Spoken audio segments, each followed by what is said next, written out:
इतने सारे अखबारों में इतने सारे नेताओं ने तमिलनाडु में जो बिहार के मजदूरों के साथ हुआ उसके बारे में खबरें प्रकाशित की, सोशल मीडिया पे पोस्ट किया सब लोगों ने। लेकिन पुलिस प्रशासन सिर्फ और सिर्फ मेरे पीछे पड़ी रही। मेरा खाता भी फ्रीज कर दिया गया, उसमें जो है 42 लाख रुपया मिला है। कमाल की बात यह है कि 42 लाख रुपया के लिए आज तक आप लोगों ने नहीं सुना होगा कि कहीं भी किसी भी स्टेट का पुलिस जो है प्रेस कॉन्फ्रेंस की होगी और उसमें भी 42 लाख रुपया घर में नहीं पाया गया, 42 लाख रुपया खाता में मिला है। खाता से तो आधार कार्ड, पैन कार्ड सब लिंक रहता है। खाता से तो जो है पैसा आ रहा है और उस पर जो है टैक्स जा रहा है, सबको पता है।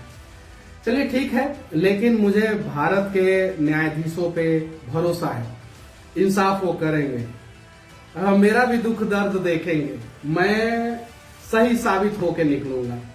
और हाँ, आप लोगों से विनती करना चाहता हूँ, जितने भी मुझे चाहने वाले लोग हैं, क्योंकि आप लोगों का प्यार नहीं सिर्फ और सिर्फ 2 साल के अंदर मुझे इस मुकाम पे पहुंचा दिया कि मैं आज जो है चर्चा का विषय बना हूं। मेरे पीछे जो है युवराज तेजस्वी यादव जो है वो लगे हुए हैं। तो चलिए ठीक है, बस आप लोग जो है ऐसे ही प्यार बनाए रखें। और ना जाने मैंने कितने माओ के आंखों का आंसू पोंछा है।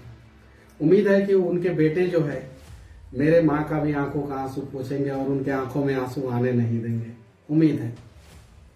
और ये लड़ाई है, ये लड़ाई तब तक जारी रहेगी जब तक हमारा बिहार जो है फिर से नया बिहार, सपनों का बिहार और उम्मीदों का बिहार ना बन जाए।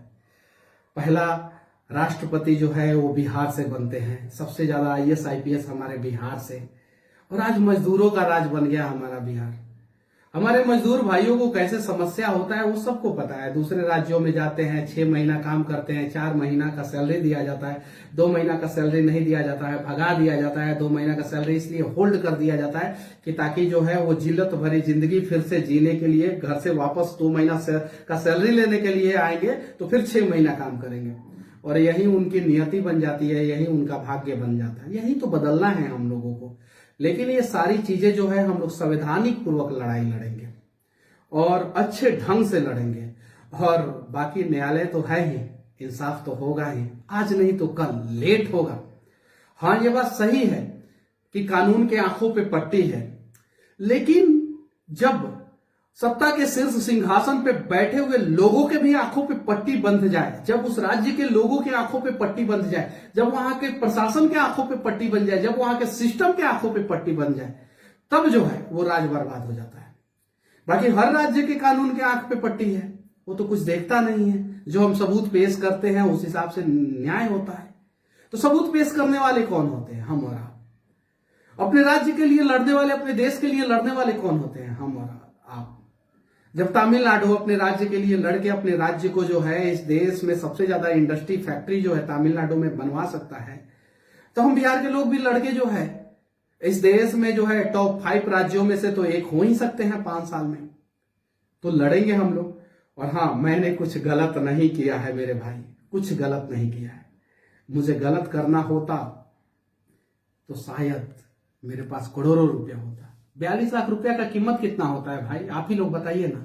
मैं फिर से कहना चाहता हूं, मैं बार बार क्यों जिक्र कर रहा हूं, एक फॉर्च्यूनर का भी कीमत नहीं है 42 लाख रुपया। 55 लाख रुपया में फॉर्च्यूनर का टॉप मॉडल आता है। फॉर्च्यूनर की बात इसलिए कर रहा हूं ना कि शान की सवारी है बिहार में फॉर्च्यूनर, और फॉर्च्यूनर पे नेता चलते हैं कि नहीं चलते वो आप सभी को पता है। और ऐसा मीडिया में बताया जा रहा है कि 4 अकाउंट में यूट्यूबर मनीष कश्यप के खाते में मिले इतने पैसे कि रह जाएंगे दंगा। सिर्फ 42 लाख रुपया यार, क्यों ऐसा आप लोग खबर चलाते हैं? अरे भरोसा होता है आप लोगों पे। आप लोगों का खबर देखने के बाद जो है ना हम लोग जो है वीडियो बनाते हैं और फिर बदले में मिलता क्या है हम लोगों को? क्या मिलता है? देखिए, भरोसा है आप लोगों पे, आप लोगों से कोई शिकवा गिला नहीं है, ये चीज है। लेकिन देखिए, अरे आप लोग कम से कम इस लड़ाई में एक बिहारी का साथ नहीं दे सकते, बिहार के मजदूरों का साथ नहीं दे सकते, तो कम से कम उनका टांग खींचने का प्रयास ना करें। और हां, मुझे उम्मीद है कि बिहार के 90% लोग अब जग गए हैं और वो अपना हक मांगेंगे। वो चाहे सरकार हो चाहे सिस्टम हो, जो लोग बोलना तक नहीं जानते थे। बिहार में हत्याएं हो जाती थी और डर के मारे लोग जो है एफआईआर कराने तक नहीं जाते थे। आप सभी को पता है, बताने की जरूरत नहीं है। आज जो है छोटी छोटी बातों पे बिहार के लोग बोल रहे हैं, चाहे वो अस्पताल हो, चाहे वो ब्लॉक हो, चाहे किसी भी प्रकार का। आज से 1.5 साल 2 साल पहले बिहार का कोई लड़का वायरल होता था क्या? कभी आप लोगों ने सुना था? रियरली शायद ही कोई एक इक्का दुक्का होता होगा। अब हर महीना कोई नहीं तो कोई वायरल हो रहा है। देन कौन है, वजह क्या है, आप सभी को पता है। बस अब हम लोगों को बोलना है अपने हक के लिए, अपने लोगों के लिए, अपने राज्य के लिए। और हमें भी वो सारी चीजें चाहिए जो दूसरे राज्यों में है। हमारे बिहार के लोग जो है अब फिर से काबिल बच्चे पैदा करेंगे, ना कि मजदूर पैदा करेंगे। और अगर आज आप लोग इस लड़ाई में साथ नहीं देंगे तो उम्मीद कीजिए एक ना एक दिन जो है लगेगी आग, तो जद में आएंगे अनेकों घर। इस शहर में सिर्फ मेरा मकान थोड़ी है।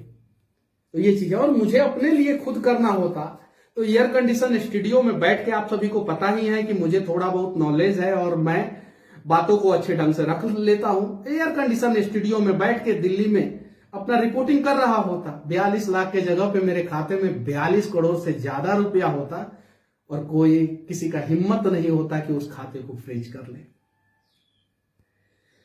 हालांकि जो प्रशासन के लोग हैं उनके भी बच्चे होंगे, उनके परिवार वाले होंगे, उनके घर वाले होंगे।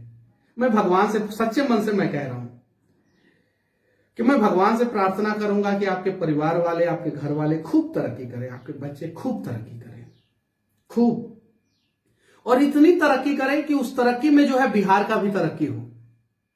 मैं ये विनती करूंगा। और मैं बस न्यायालय के शरण में जेल में जा रहा हूं। ना मैंने रेप किया है, ना मैंने हत्या किया है, ना मैंने तस्करी किया है। और बस मेरा गुनाह सिर्फ इतना ही है कि मेरे सीने में देश धड़कता है, मेरे सीने में बिहार धड़कता है। मेरा गुनाह सिर्फ इतना ही है कि जब मैं दादाजी के पास होता था तो उन्होंने जो है देशभक्ति कहानियां मुझे बताई, कैसे चीन के युद्ध के दौरान क्या क्या हुआ था। मैं अपने पिता के आंखों में आंखें डाल के जब भी बात करने का मैं प्रयास करता हूं तो उन्होंने बताया कि देश का रक्षा सबसे पहले करना है, देश के लोगों का रक्षा सबसे पहले करना है। मैं अपने मां के आंखों में आंखें डाल के जब देखता हूं तो एक उम्मीद रहता है उनके आंखों में कि बेटवा पता ना हमर का कर रहल बा, लेकिन कुछ तो अच्छा कर रहल बा। तो मैं वादा करता हूं कि ना मैं अपने दादाजी को शर्मिंदा होने दूंगा, ना मेरे पिताजी का सर जो है शर्म से नीचे झुकेगा, और ना ही मेरे मां को गलानी होगी कि मेरा बेटा ने गलत किया है। बस साथ ही साथ